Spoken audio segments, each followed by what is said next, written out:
အားလုံးမင်္ဂလာပါဒီနေ့သင်ပေးမှာတော့ခုပြထားတဲ့ပုံလေးရလို့ပန်းလုံလေးပဲဖြစ်ပါတယ်အဲဆိုစားလိုက်ရအောင်နော်ဆိုရင်ပထမဆုံးအမားတို့ကပန်းစဆွဲမယ်ဆိုရင်ဒီလိုမြင်းချောင်းအဖြောင်အညီလေးတစ်ချောင်းဆွဲပေးပါပတ်တန်စာရွက်စထုတ်လိုက်မယ်နော်ပတ်တန်ထုတ်မှာပွင့်ဘက်ကိုအမားတို့တစ်ဖက်နဲ့တစ်ဖက်ပွင့်ဘက်ညီအောင်လို့အမားပတ်တန်စာရွက်လေးနဲ့ထုတ်တာပါမြင်းချောင်းအညီတစ်ချောင်းဆွဲလိုက်ပါဆွဲလိုက်ပြီဆိုရင်မြင်းချောင်းကဥမာကိုလိုချင်တဲ့ပန်းပွင့်ရဲ့အရှိအဖက်ကကြီးကြီးလေးလိုချင်တယ်ဆိုရင်2လက်မထိထားလို့ရတယ်အဲ့လိုမဟုတ်ဘဲနဲ့ပွင့်ဘက်ကိုသေးချင်တယ်ဆိုရင်တော့1လက်မနဲ့9စိတ်ပဲထားပေးပါအဲ့မှာတော့1 9စိတ်ယူလိုက်ပြီ1 9စိတ်ယူပြီးပြီဆိုရင်ရှေ့ကဟိုဘက်2စိတ်ဒီဘက်2စိတ်ယူထားတာကို1 9စိတ်ယူထားတဲ့ရဲ့အနောက်ကနေပြီးတော့1လက်မအမှတ်လေးမှတ်လိုက်ပါ1လက်မအမှတ်မှတ်ပြီးပြီဆိုရင်အဲ့1လက်မအမှတ်ကနေပြီးတော့အပေါ်ကိုငန်းမှုအောက်ကိုငန်းမှုမှတ်ပေးထားပါမှတ်ပြီးပြီဆိုရင်ညနော်တက်ကလေးနဲ့ရှေ့က2စိတ်နေရရဲ့ငန်းမှုရဲ့ကိုဒါမျိုးလေးသွားပေးထားပါသွားပြီးပြီဆိုရင်ရှေ့ကိုကြတော့အမားတို့ကဖူးပုံစံလေးပေါ့နော်ဒါမျိုးပြပြလေးပြန်သွားမယ်ဒီတောင်းဖြစ်နေတာလေးကိုလက်လေးနဲ့ပြန်ဖြီလိုက်ပါဒါမျိုးဝဲဝိုက်လေးသွားချင်တာနော်အဲ့လိုပဲအောက်ကိုလည်းအဲ့လိုပဲဒီတက်သုံးထားသလိုပေါ့နော်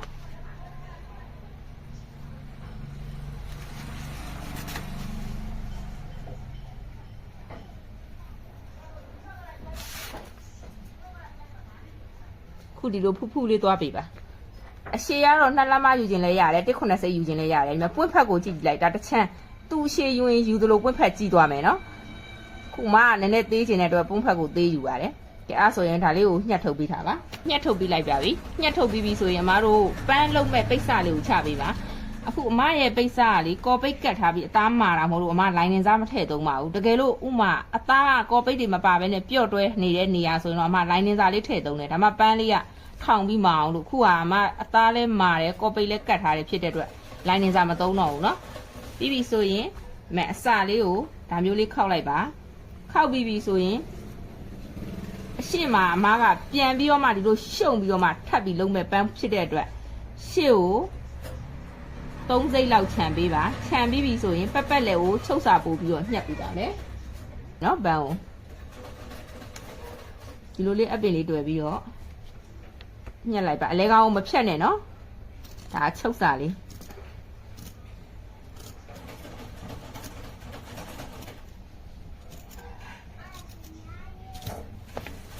ညှက်ပြီးသွားပြီဆိုရင်ဒီညာလေးပက်ပက်လေလေးကို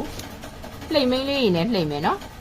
လှိမ့်ကြမှာဒါမျိုးဖက်ဥမာကိုကဘယ်နှဖက်တင်ကျင်တာလဲ4ဖက်ပန်းလား6ဖက်ပန်းလားကိုယူမဲ့တင်ကျင်မဲ့ဟာလောက်ကိုညှက်ပေးထားပါထပ်ပြီးတော့နော်ဘယ်နှဖက်ပန်းတင်မှာလဲကိုယူမဲ့ဖက်ပန်းလောက်ကိုညှက်ပေးထားပါ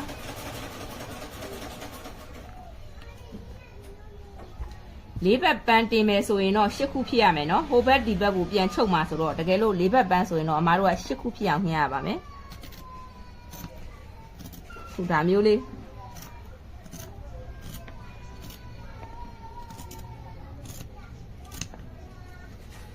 ဥပမာညှက်ပြရနော်ဒီမဲ့ဒါမျိုးလေးဖြစ်သွားမယ်အဲ့ဒါအောင်မှအလဲလေးကအမားတို့ကဘေးချုပ်ပြီးဆိုဒီလိုမျိုးလေးပြန်ရှုံမှာလေးတွေကိုရှုံပြီးတော့မှဖက်လေးတွေပြန်တင်ပါနော်ညှက်ခဲ့ပေးပါခုကတော့အမကနော်6ဖက်ယူมาဖြစ်တဲ့အတွက်အလုံးပေါင်း6ခုညှက်ထားပါတယ်ဒါကတော့လှိမ့်မိတ်ပြီးသွားပြီနော်ဘာလို့လှိမ့်မိတ်တာလဲဆိုပွင့်ဘက်တွေကိုချုပ်လိုက်တဲ့အချိန်မှာတစ်ဖက်နဲ့တစ်ဖက်ကိုအမတို့ကအဖက်လေးတွေညီကျင်တဲ့အတွက်လှိမ့်မိတ်ထားတာဒါလှိမ့်မိတ်ထားတာဖြစ်ပါတယ်ပြီးရင်ဒါကပြန်ပြီးတင်ချုပ်ရမှာပါနော်အလှချင်းဒီလိုလှန်ပြီးတော့မှပြန်ထပ်ပြီးတော့မှချုပ်ခဲ့ပါချုပ်တဲ့အချိန်မှာအမတို့ကဒီမဲ့အလဲကောင်ဟိုဘက်ဒီဘက်ခြံထားတဲ့နေရာလေးကိုဒီနေရာလေးတွေကိုမချုပ်ပါဘူးဒီနေရာလေးတွေကိုမချုပ်ပါဘူးเนาะတစ်ဖက်ကိုလှုပ်ပေးခဲ့ပါတစ်ဖက်ကတော့ချုပ်လို့ရပါတယ်ပြန်လှန်မှုအတွက်တစ်ဖက်ကတော့ချုပ်ခဲ့တစ်ဖက်ကတော့မချုပ်ဘူးเนาะပြီးပြီဆိုရင်ဒီမဲ့လိမ့်မင်းညာလေးတွေတိုင်းချုပ်အောင်အပင်တွေခဲ့လိုက်เนาะအလှချင်းထပ်တာเนาะအလှချင်းထပ်ပြီးတော့မှအပင်လေးတွေ့ခဲ့ပြီးပါချုပ်ရမယ့်နေရာလေးတွေကိုဒါနှစ်ထပ်ချုပ်တာမို့လို့အမက6ဖက်ညှက်ထားဥပမာပေါ့เนาะဒီ6ဖက်မသုံးကြဘူးပန်းပွင့်ကို4ဘက်ပဲသုံးမယ်ဆိုရင်ဒီလို4ခုနဲ့ရပြီဒီမှာအလဲရှုပ်ဒီမှာအလဲရှုပ်အချို့ကဒီလို4ဘက်ပန်းလေးတွေသုံးပါအဲ့လိုမဟုတ်ဘူးအမက6ဖက်သုံးမယ်ဆိုရင်ဒီမှာရှုပ်ဒီမှာရှုပ်ဒီမှာတစ်ခု6ဖက်ပန်းเนาะအဲ့ဒီအတွက်အဖက်ရွက်က6ရွက်ဖြစ်ရမယ်เนาะ ပေါက်ကလေးခြံထားပေးပါအမားတို့ကပန်းပွင့်ဖက်ကိုချုပ်ပြီးပြန်လှန်ရအောင်လို့ပြီးရင်လှိမ့်မင်းရတိုင်းချုပ်ခဲ့ပေးပါ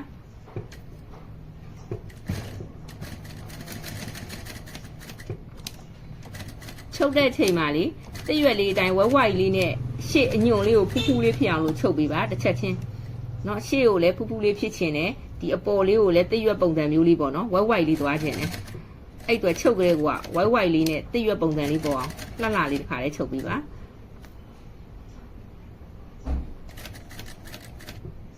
လိမ့်မင်းရတိုင်းသွားမယ်နော်လိမ့်မင်းရပေးထားတာသေချာတစ်ဖက်နဲ့တစ်ဖက်တရွက်နဲ့တရွက်ညီအောင်လို့လိမ့်မင်းရပေးထားတာပါ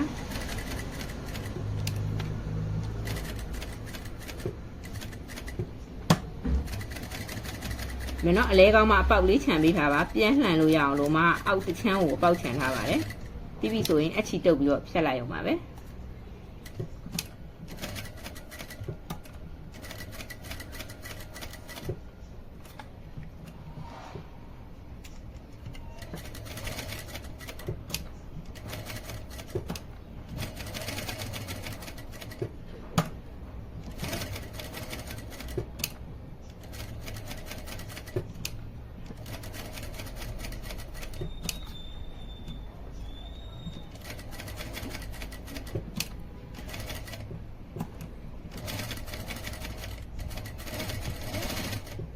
ဒါမျိုးလေး300ချုပ်ပြီးပြီဆိုရင်မတို့ကကတ်ပြီးတော့မှကတ်ကြီးလေးနဲ့ချုပ်ချောင်းဗီဒီယိုကနေညှက်ပေးခဲ့ပါအတွင်းသားကနော်များရင်လိမ့်လိမ့်ကြီးဖြစ်နေမှာဆိုလို့နည်းနည်းလေးညှိထုတ်လိုက်တာပါချုပ်ထားတဲ့အချီကိုတော့ထိမိလို့မရပါဘူးဒါမျိုးလေးညှက်ထုတ်ပေးလိုက်ပါညှက်ထုတ်ပြီးပြီဆိုရင်အဓိကကတော့အမတို့ဒီပန်းပေါ့နော်ဒီအဝိုက်နေရာလေးတွေပါအဝိုက်နေရာလေးတွေကိုကကြီးစာပေးပါမယ်ကကြီးစာပေးရင်အချီကိုမထိမိပဲနဲ့ဒီအဝိုက်နေရာလေးတွေကိုဒါမျိုးချွန်းလေးတွေပေးပါအဲ့လိုမပေးထားဘူးဆိုရင်အမတို့ကပြန်လှန်တဲ့ချိန်မှာပန်းကလေအဝိုက်ပုံစံမပေါ်တော့ဘူးเนาะဒါမျိုးလေးစိတ်ကလေးပေါ့เนาะကကြီးစာလေးပေးထားပါပေးတဲ့ချိန်မှာချုပ်ထားတဲ့ချုပ်ချောင်းကိုမထိမိပါသေးနဲ့เนาะထိမိရင်တခါလေချုပ်ချောင်းကပြည်လိုက်သွားမှာပါဒီလိုအဝိုက်နေရာလေးတွေမှာအကုန်ပတ်လေးပေးထားပါကြရမယ်နော်ပေးပြီးသွားပြီဆိုရင်မတို့ကဒီမဲ့အပေါက်လေးခြံထားတဲ့နေရာလေးကိုလှန်ခဲ့ရုံပါပဲနော်ဒီမဲ့ချုပ်တုံးကအပေါက်လေးအောက်မှာတစ်ဖက်ခြံထားတာလေဒီအပေါက်ခြံထားတဲ့ဘက်ကိုဒီမှာထိုးပြီးတော့မှလှန်ရုံပါပဲဒီခြိုက်နေရာလေးကိုလည်းကကြီးစာလေးပေးထားနော်ဒီမဲ့ဒါမျိုးလေးကကြီးစာပေးပြီးဆိုရင်လှန်လိုက်တော့ရပြီနော်ဒီမဲ့နော်ခုတာလှန်ပြီးသွားပြီဆိုရင်မီးဘူးလေးနဲ့ဘီးလေးတွေပေါ့နော်ဒီလိုပန်းအဝိုက်လေးတွေပေါ်အောင်လို့မီးဘူးလေးနဲ့တိုက်ခဲ့ပြီးပါလှန်ပြီးပြီဆိုရင်မတို့ကအလဲကောင်လေးကနေစပြီးတော့အချီလေးနဲ့နှစ်ချက်ဒီလိုရှုပ်လေးတွေသွားပါမယ်ဒါမျိုးလေးတွေရှုပ်ပေးထားပါနော်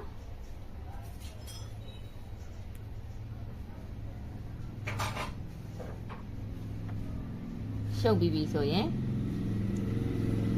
အချီနဲ့တုပ်ပြီးတော့ဖြတ်လိုက်ပါ3ပတ်လုံးကိုရှုပ်ပေးထားမယ်နော်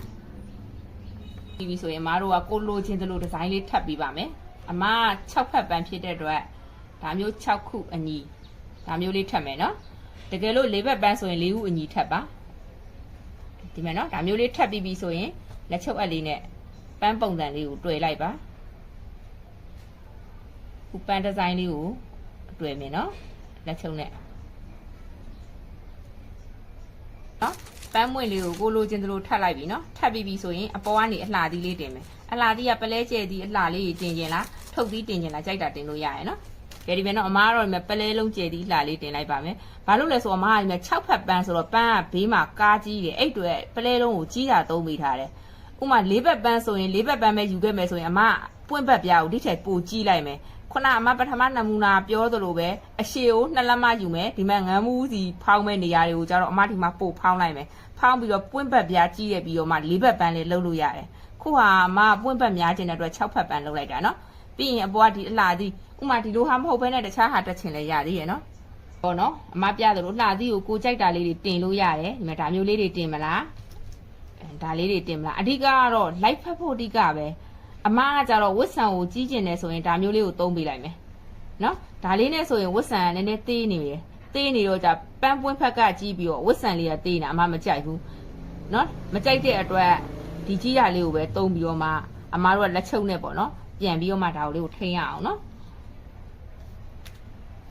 အခုပေါ့နော်အမားတွေမဲ့ကျယ်သီးကိုတက်ပြီးသွားပြီဆိုရင်အချီကိုရင်မဖြုတ်သေးဘူးဘာလို့လဲဆိုရင်ကျယ်သီးကလေနည်းနည်းကြီးတော့လှုပ်နေတယ်အဲ့လှုပ်တာကိုမကြိုက်ဘူးမကြိုက်တဲ့အတွက်အချီနဲ့ပေါ့နော်ကျယ်သီးကိုတက်ပြီးပြီဆိုရင်ဒါမျိုးလေးရစ်ပြီးတော့မှ3-4 ဘက်လောက်ရစ်လိုက်ပါခိုင်သွားအောင်အားဆိုရင်ကျယ်သီးကမှမှတ်လောက်တော့ငြိမ်ပြီးတော့ထောင်သွားမယ်နော်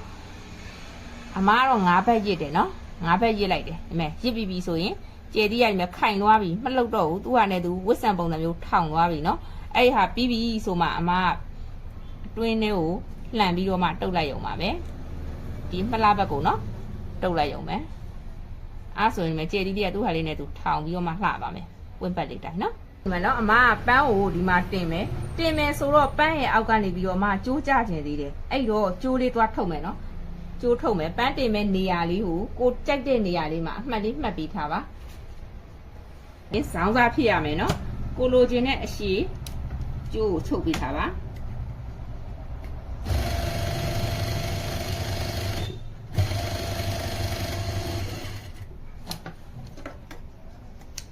ခြေတိုင်းချုပ်ပြီးပါပြီကျိုးကိုမှနည်းနည်းအလုံးလေးကြီးချုပ်ထားရနော်ဘာလို့လဲဆိုပန်းကကြီးပြီးတော့ကျိုးကတေးသေးလေးဆိုရင်မြုပ်စီလေးဖြစ်နေမှာဆိုလို့ကျိုးကိုလုံးကြီးချပါလေနောက်တစ်ခုကအမကျိုးဟိုဘက်ထိပ်ဒီဘက်ထိပ်ကိုနှိမ့်စီဘူးပြန်ပိတ်မယ်ဆိုရင်4 လက်မပတ်လေ2 ခုပေါ့နော်နှိမ့်စီဘူးလုပ်ဖို့အတွက်ညှက်ပေးထားပါနှိမ့်စီဘူးကမှ2 မျိုးသုံးတယ်4 တောင်လဲသုံးတယ်အခုဒီလိုပေါ့နော်ဖူးလေးလိုချင်တယ်ဆိုရင်ဒီလိုအဖူးလေးလိုချင်တယ်ဆိုရင်တော့အဝိုင်းလေးလဲသုံးပေးတယ်အဲ့တော့နှိမ့်စီဘူးက2 မျိုးအခုကမှ4 တောင်သုံးပါနော်အဲ့တော့4 တောင်ညှက်ပေးထားပါပြီးဆိုရင်မှလာဘက်ကနေပြီးတော့ဒီလိုအချွန်းလေးချွန်းပြီးတော့မှလှုပ်ထားလိုက်ပါတိပိကံပုံစံပြီးရင်ဒီမှာကျိုးထိတ်ကိုဒီမှာအရင်တုပ်ပြီးပါ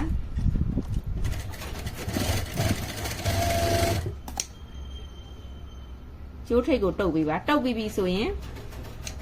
မယ်နော်တုပ်ပြီးပြီဆိုရင်အမားတို့ကဒီထိတ်2 ခုကိုခြိကျဲဆွဲခဲ့ပြီးပါမဟုတ်ရင်ခြိကျဲဆွဲမထားဘူးဆိုရင်ပြန်ခောက်တဲ့အချိန်လေးမှာလွတ်ထွက်တတ်တယ်နော်အဲ့အတွက်ခြိကျဲလေးဆွဲပြီးထားပါဆွဲပြီးရင်တုပ်ထားတဲ့ကျိုးရဲ့ဟိုဘက်ဒီဘက်ကို9 စိတ်စီလောက်ဒီလိုပို့ခောက်ပေးထားပါခောက်ပြီးပြီဆိုရင်ဒီထိတ်ချွန်းကြတဲ့နေရာလေးကိုအတွင်းထဲကိုဒါမျိုးလေးပြန်ခောက်ထည့်ပေးထားပါဟိုဘက်ဒီဘက်နော်ဒီဘက်ကိုလည်းဒီမဲ့ထိတ်ချွန်းကြတဲ့ဟာလေးကိုအတွင်းထဲကိုပြန်ခောက်ထည့်မယ်နော်ဒါမျိုးလေးပြန်ခောက်ထည့်ပြီးရင်ပိုးတာလေးကိုညှက်ထုတ်လိုက်တော့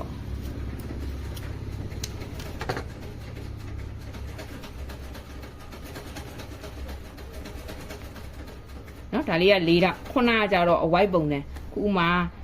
မလာဘက်နော်မလာဘက်ကိုခုနကမားယူထားတဲ့အသေးရကြဒီလိုအဝိုက်ပုံနဲ့ဝိုက်ပြီးတော့မှလက်ချုပ်လေးနဲ့ပြန်ပြီးဒီလိုဖူးလေးပြန်လုပ်ထားတဲ့ဒီဇိုင်းတစ်မျိုးအခုဒါကကြတော့အမဖူးလေးကြီးကျင်တယ်တောင်းကြလည်းဖြစ်ချင်တဲ့အတွက်4 တောင်ယူတာပါအဲ့လိုပဲဒီဘက်ကိုလည်းခုနပုံစံမျိုးလေးကျိုးတုတ်ခဲ့လိုက်ပါနော်ခုနအမတို့ပန်းမွင့်ကြမဲ့နေရာကိုအမှတ်ထားတဲ့ဟာပေါ့အဖူးလေးကိုဒါမျိုးလေးအရင်တင်ပြီးတုတ်ခဲ့နေပြီပါတစ်ဖက်တို့တစ်ဖက်ရှည်လေးနင်းပြီးပါနော်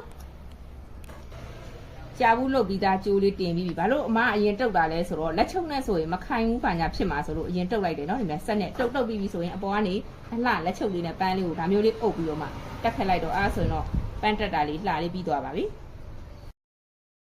ဒီပုံလေးကတော့အင်ကြီးမှာ PC တက်ပြီးသွားတာလေးပဲဖြစ်ပါတယ်အမရှယ်အင်ကြီးလေးမှာပြန်တက်ပြီးထားတာပါ